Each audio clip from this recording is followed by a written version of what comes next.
Hi, and welcome to the Mostly Mike Show. Today is gonna be epic.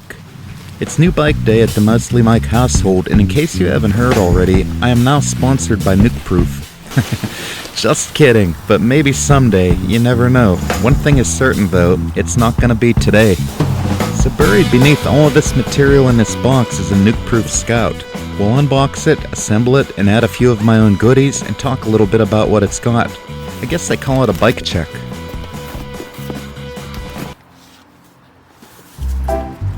So my original plan back in the spring months was to order a Nukeproof Scout, bare bones frame, and do a multi-part video series picking out and installing different component groups and talking about their good points and bad, along with some tool talk. Then this stupid pandemic hit.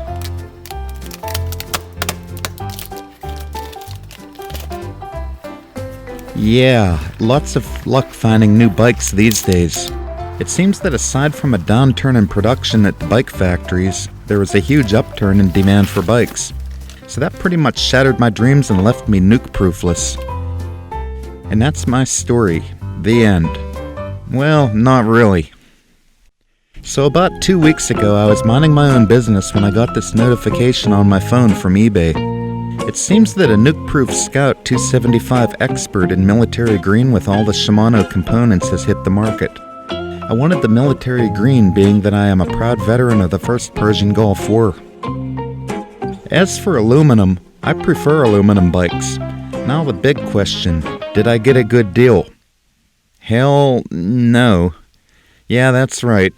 It's hard to even find a bike nowadays, especially your dream build. Nukeproof doesn't plan on offering this color for 2021, so I figured I'd better get off the pot if I wanted to own one. So I paid about average price. This is one thing you never do.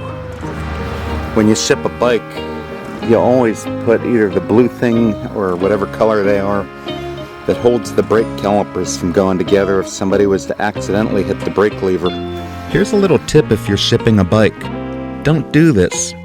I totally get that not everyone has brake blocks laying around the house, but don't ship a bike with nothing between the brake pads. A matchbook, a folded up business card, there's many things that you can find around the house that you can shove between there to ensure that the pistons won't blow out of the cylinder if someone happens to grab the brake lever. Luckily, this didn't happen with me. Now, I believe that whoever shipped this did whatever he knew of to make sure that it arrived in great condition. So that's all I'm going to say about that. So about the bike. So I'm going to hurry up and get this front wheel on. Just like this.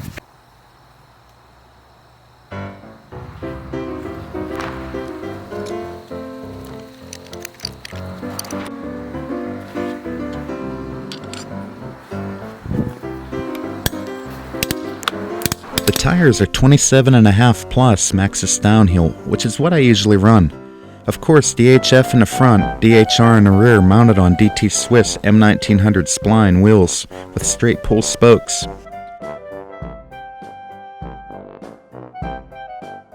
The brakes are Shimano 4-piston, or as they say in the UK, 4-pot, equipped with nice big 180mm Shimano center lock ice rotors on both front and rear. The drivetrain is a Shimano SLX 12-speed with a 32-tooth front chainring, which I plan to change to an oval chainring at a later time, but I'll try this one to start. The rear cassette is a Shimano 12-speed ranged from 10 to 51-tooth cogs driven by the Microspline 6-pawl free hub. Now, off with that dork disc.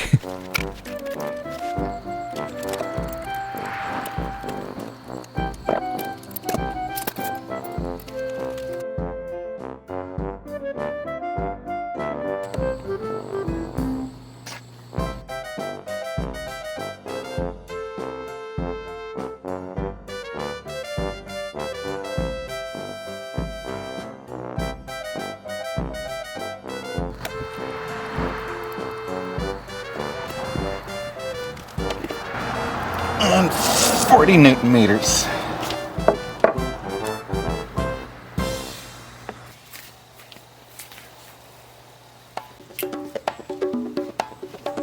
The fork is a Fox 36 with 140 millimeters of travel. The Nukeproof warhead stem is nice and short at 45mm, and the 25mm rise on the Nukeproof Horizon handlebars is pretty much perfect for me, although I'll be trimming down the width from 800 to 760mm soon. I never ran the Nukeproof Sam Hill grips before, but I prefer Ergon grips, so I got these ones that match the bike perfectly. Finally, the dropper post. It's a Brand X Ascend, internally mounted with the 150mm of drop.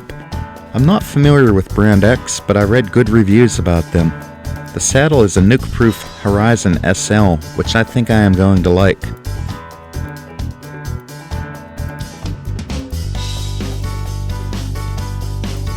Lastly, the bike did not come with pedals, which is pretty much standard in bikes this range and above, because if you're into riding this much, factory pedals probably aren't going to cut it.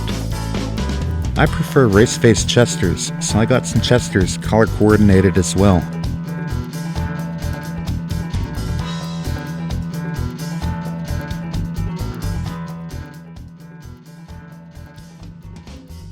There's a few more things that I will get to soon, such as valve stem caps, brake lever covers, tubeless conversion, and tire inserts.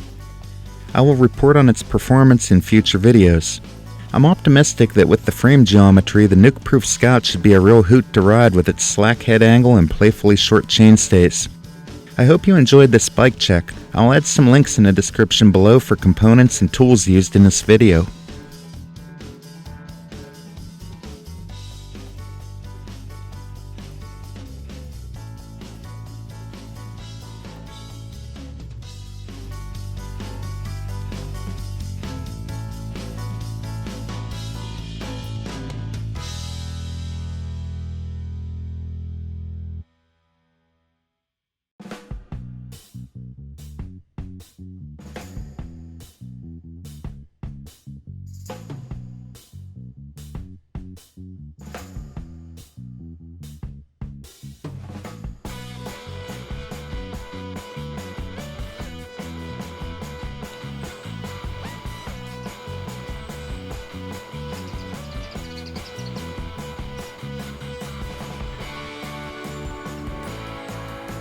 Be sure to like, share, and subscribe if you enjoyed the video. Click the green bell notification to stay in the loop and be the first to know when I upload a new video.